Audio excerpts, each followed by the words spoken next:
ಮೂಡಾದ ಬ್ರಹ್ಮಾಂಡ ಭ್ರಷ್ಟಾಚಾರದ ತನಿಖೆ ನಡೀತಾ ಇರುವ ಹೊತ್ತಲ್ಲೇ ಮೂಡಾದಲ್ಲಿ ಸಿನಿಮೀಯ ರೀತಿಯಲ್ಲಿ 140ಕ್ಕೂ ಹೆಚ್ಚು ಫೈಲ್ಗಳನ್ನ ಐಎಎಸ್ ಅಧಿಕಾರಿಗಳ ಟೀಮ್ ತೆಗೆದುಕೊಂಡು ಹೋಗಿರೋದು ಅಧಿಕೃತವಾಗಿ ಬಯಲಾಗಿದೆ. ಈ ಮೂಲಕವಾಗಿ ಮೂಡಾದಲ್ಲಿ ಆಗಿರುವಂತಹ ಬ್ರಹ್ಮಾಂಡ ಭ್ರಷ್ಟಾಚಾರವನ್ನ ಸಾಕ್ಷ್ಯವನ್ನ ನಾಶಗೊಳಿಸುವ ಪ್ರಯತ್ನ ಆಗ್ತಿದೆಯಾ ಈ ಅನುಮಾನ ಮೂಡ್ತಾ ಇದೆ. ಆ ಬಗ್ಗೆ ವರದಿ ಇದೆ, ನೋಡ್ಕೊಂಡ್ ಬನ್ನಿ. ಮೈಸೂರು ಮೂಡಾ ಹಗರಣಕ್ಕೆ ಟ್ವಿಸ್ಟ್ ಮೇಲೆ ಟ್ವಿಸ್ಟ್. ಬ್ರಹ್ಮಾಂಡ ಭ್ರಷ್ಟಾಚಾರಕ್ಕೆ ಐಎಎಸ್ ಅಧಿಕಾರಿಯ ಶ್ರೀರಕ್ಷೆ. ಮೂಡಾ ದಾಖಲೆಯನ್ನ ಹೊತ್ತೊಯ್ದ್ರ ಐಎಎಸ್ ಅಧಿಕಾರಿ. ಮೈಸೂರು ಮೂಡಾ ಬ್ರಹ್ಮಾಂಡ ಭ್ರಷ್ಟಾಚಾರಕ್ಕೆ ದಿನಕ್ಕೊಂದು ಟ್ವಿಸ್ಟ್ ಸಿಗ್ತಿದೆ. ಮೈಸೂರು ನಗರಾಭಿವೃದ್ಧಿ ಪ್ರಾಧಿಕಾರದಲ್ಲಿ ನಡೆದಿರುವ ಬ್ರಹ್ಮಾಂಡ ಭ್ರಷ್ಟಾಚಾರಕ್ಕೆ ನಗರಾಭಿವೃದ್ಧಿ ಇಲಾಖೆಯ ಐಎಎಸ್ ಅಧಿಕಾರಿಯ ಶ್ರೀರಕ್ಷೆ ಇತ್ತ ಅನ್ನುವ ಪ್ರಶ್ನೆ ಮುನ್ನೆಲೆಗೆ ಬಂದಿದೆ.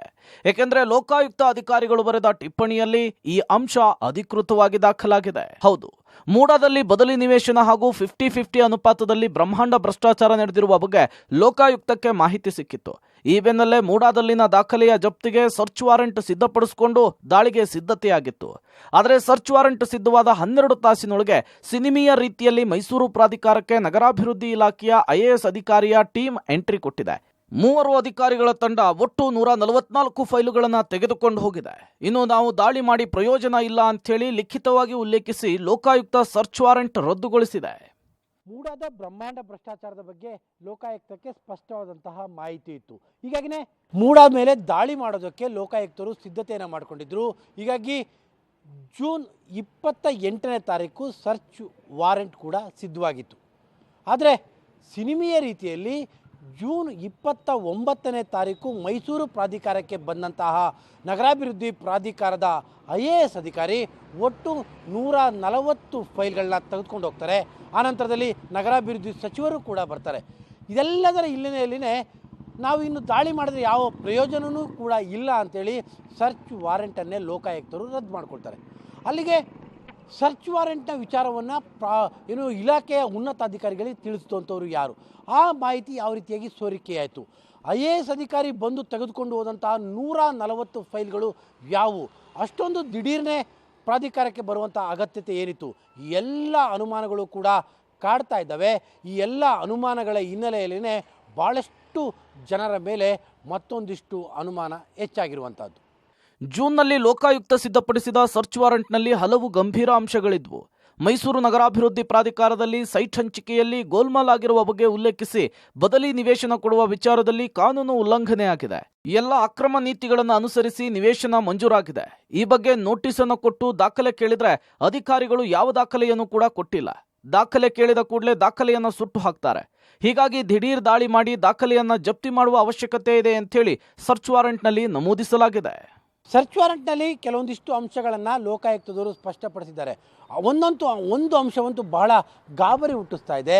ಅಂದರೆ ಒಂದು ವೇಳೆ ನೋಟಿಸ್ ಕೊಟ್ಟು ದಾಖಲೆಗಳನ್ನು ಕೇಳಿದ್ರೆ ಅಧಿಕಾರಿಗಳು ಆ ದಾಖಲೆಗಳನ್ನು ಸುಟ್ಟು ಹಾಕುವ ಸಾಧ್ಯತೆ ಇದೆ ಅನ್ನುವಂಥ ಅಂಶವನ್ನು ಕೂಡ ಪ್ರಸ್ತಾಪ ಮಾಡ್ತಾರೆ. ಅಲ್ಲಿಗೆ ಲೋಕಾಯುಕ್ತ ಪ್ರಾಧಿಕಾರದಲ್ಲಿ ನಡೆದಂತಹ ಬ್ರಹ್ಮಾಂಡ ಭ್ರಷ್ಟಾಚಾರದ ಇಂಚು ಮಾಹಿತಿಯು ಕೂಡ ಲೋಕಾಯುಕ್ತದ ಬಳಿ ಇತ್ತು. ಜೊತೆಗೆ ಅದರ ಸಾಕ್ಷಿಗಳನ್ನು ನಾಶ ಮಾಡೋದಕ್ಕೂ ಕೂಡ ಇಲ್ಲಿರುವಂಥ ಅಧಿಕಾರಿಗಳು ಪ್ರಯತ್ನ ಪಡ್ತಾ ಇದ್ರು ಅನ್ನುವಂತಹದ್ದು ಲೋಕಾಯುಕ್ತಕ್ಕೆ ಸ್ಪಷ್ಟವಾಗಿತ್ತು. ಹೀಗಾಗಿನೇ ಆ ಸರ್ಚ್ ವಾರೆಂಟನ್ನು ಲೋಕಾಯುಕ್ತರು ಸಿದ್ಧಪಡಿಸಿಕೊಂಡಿದ್ದಂಥದ್ದು. ಸರ್ಚ್ ವಾರೆಂಟ್ ಮಾಹಿತಿ ಸೋರಿಕೆ ಆರೋಪ. ಭೈರತಿ ಸುರೇಶ್ ಸೂಚನೆಯಂತೆ ದಾಖಲೆ ಹೊತ್ತೊಯ್ದ್ರ. ದೂರುದಾರ ಸ್ನೇಹಮಯಿ ಕೃಷ್ಣ ಗಂಭೀರ ಆರೋಪ. ಇನ್ನು ಅಂದಿನ ಮೈಸೂರು ಲೋಕಾಯುಕ್ತ ಎಸ್ಪಿ ಸಚ್ಚಿತ್ ಮೇಲೆ ಸ್ನೇಹಮಯಿ ಕೃಷ್ಣ ಆರೋಪ ಮಾಡಿದ್ದಾರೆ. ಎಸ್ಪಿ ನಗರಾಭಿವೃದ್ಧಿ ಸಚಿವ ಭೈರತಿ ಸುರೇಶ್ಗೆ ಮಾಹಿತಿ ಸೋರಿಕೆ ಮಾಡಿದ್ದಾರೆ. ಈ ಕಾರಣಕ್ಕೆ ಸಚ್ಚಿತ್ಗೆ ಬೆಂಗಳೂರಿನ ಆಯಾಕಟ್ಟಿನ ಸ್ಥಾನಕ್ಕೆ ವರ್ಗಾವಣೆ ಆಗಿದೆ ಅಂತ ಆರೋಪಿಸಿದ್ದಾರೆ. ಈ ಪ್ರಕರಣದಲ್ಲಿ ಸಿಬಿಐ ತನಿಖೆ ಆಗಬೇಕು ಅಂತ ಕೂಡ ಆಗ್ರಹಿಸಿದ್ದಾರೆ. ನಾವು ದೂರು ಕೊಡೋಕ್ಕಿಂತ ಮುಂಚೆನೇ ಲೋಕಾಯುಕ್ತ ಅಧಿಕಾರಿಗಳು ಆರೋಪಿಗಳಿಗೆ ಜೊತೆ ಶಾಮೀಲಾಗಿ ಅವ್ರಿಗೆ ಶಿಕ್ಷೆಯಿಂದ ರಕ್ಷಿಸುವಂಥ ಕೆಲಸವನ್ನು ಮಾಡಿದ್ದಾರೆ. ಮತ್ತು ದಾಖಲಾತಿಗಳನ್ನು ಮುಚ್ಚಿಡುವಂಥ ಅಥವಾ ನಾಶಪಡಿಸುವಂಥ ಕೃತ್ಯಕ್ಕೆ ಪರೋಕ್ಷವಾಗಿ ಸಹಕರಿಸಿರೋದು ಸ್ಪಷ್ಟ ಕಂಡುಬರ್ತದೆ. ಈ ಪ್ರಕರಣ ಸಿಬಿಐಗೆ ಕೊಡಿಸಬೇಕು ಅನ್ನೋದು ನಮ್ಮ ಒಂದು ಮನವಿಯಾಗಿದೆ. ಇನ್ನು ಈ ವಿಚಾರವಾಗಿ ಕಾಂಗ್ರೆಸ್ ಬಿಜೆಪಿಯ ಮಧ್ಯೆ ರಾಜಕೀಯ ಜಟಾಪಟಿ ಜೋರಾಗಿದೆ. ಮೂಡಾ ಹಗರಣದ ಬಗ್ಗೆ ಇನ್ವೆಸ್ಟಿಗೇಷನ್ ಆಗ್ತಿದೆ. ಯಾರು ದಾಖಲೆಯನ್ನು ತೆಗೆದುಕೊಂಡು ಹೋದ್ರು ಅನ್ನೋದು ತನಿಖೆಯಲ್ಲಿ ಬಹಿರಂಗವಾಗುತ್ತೆ. ತಪ್ಪು ಮಾಡಿದರೆ ಕ್ರಮ ಆಗುತ್ತೆ ಅಂಥೇಳಿ ಗೃಹ ಸಚಿವ ಪರಮೇಶ್ವರ್ ಹೇಳಿದ್ದಾರೆ. ಸರ್ಕಾರಿ ದಾಖಲೆಯನ್ನ ಹೇಗೆ ತೆಗೆದುಕೊಂಡು ಹೋಗೋದಕ್ಕೆ ಸಾಧ್ಯ ಅಂಥೇಳಿ ಡಿಸಿಎಂ ಡಿಕೆ ಶಿವಕುಮಾರ್ ಪ್ರಶ್ನಿಸಿದ್ದಾರೆ. ಈಗ ಯಾರೇ ತನಿಖೆ ಮಾಡಲಿ ಈ ವಿಚಾರಗಳೆಲ್ಲ ತನಿಖೆನಲ್ಲಿ ಬರಲೇಬೇಕು. IAS ಮಾಡಿದ್ರೋ, IPS ಮಾಡಿದ್ರೋ, KS ಮಾಡಿದ್ರೋ ಅವರೆಲ್ಲ ಈಗ ಅಷ್ಟೊಂದು ಫೈಲ್ಗಳು ಎತ್ಕೊಂಡು ಬಂದಿದ್ದಾರೆ ಅವರು ಅಂತ ಅಂದಾಗ ಅದು ತನಿಖೆಯಲ್ಲಿ ಗೊತ್ತಾಗಲೇಬೇಕು. ನನಗೆ ಗೊತ್ತಿಲ್ಲ, ಲೋಕಾಯುಕ್ತ ನನಗೇನು ಗೊತ್ತಿಲ್ಲ, ನಾನಿನ್ನ ನೋಡಿಲ್ಲ. ಎಲ್ಲಿ ಬಂದಿದೆ, ಎಲ್ಲಿ ಪೇಪರ್ ಇದೆಯಾ?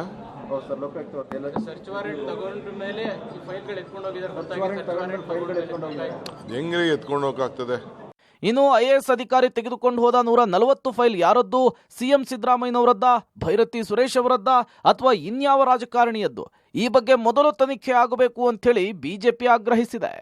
180 ಫೈಲ್ಗಳು ಕಾಣೆಯಾಗಿದೆ ಅನ್ನುವಂಥದ್ದು ಪ್ರಾರಂಭದಲ್ಲಿ ಇತ್ತು. ನಾವು ಆರೋಪ ಮಾಡಿದ ದಿವಸ ಇದೇ ಭೈರತಿ ಸುರೇಶು ಬೆಂಗಳೂರಿನಲ್ಲಿ ರಿಯಾಕ್ಟ್ ಮಾಡಿದ್ದು, ಏನೂ ನಡೆದಿಲ್ಲ, ಹಗರಣವೇ ನಡೆದಿಲ್ಲ ಅಂತ ಹೇಳಿದ ದಿವಸ ಇಲ್ಲಿಗೆ ಸೀನಿಯರ್ IAS ಕಳಿಸಿದ್ದಾರೆ. ಅದಾಗಿ ಮರು ದಿವಸ ಹೆಲಿಕಾಪ್ಟರ್ಲಿ ಬಂದರು, ಫೈಲ್ ಎತ್ಕೊಂಡು ಹೋದರು. ಫೈಲ್ ಎತ್ಕೊಂಡು ಹೋಗೋಕ್ಕೆ ಮೊದಲು ಏನು ಮಾತಾಡ್ತಾ ಹೇಳಿದ್ದು ವೆಂಕಟಾಚಲಪತಿ ಅನ್ನುವಂಥ ಸೀನಿಯರ್ IAS ಇದ್ದಾರೆ, ಅವರ ನೇತೃತ್ವದಲ್ಲಿ 1 ತಿಂಗಳಲ್ಲಿ ತನಿಖೆ ಮಾಡಿಸ್ತೀವಿ ಅಂತ ಹೇಳ್ಬಿಟ್ಟು ಹೋಗಿದ್ದು.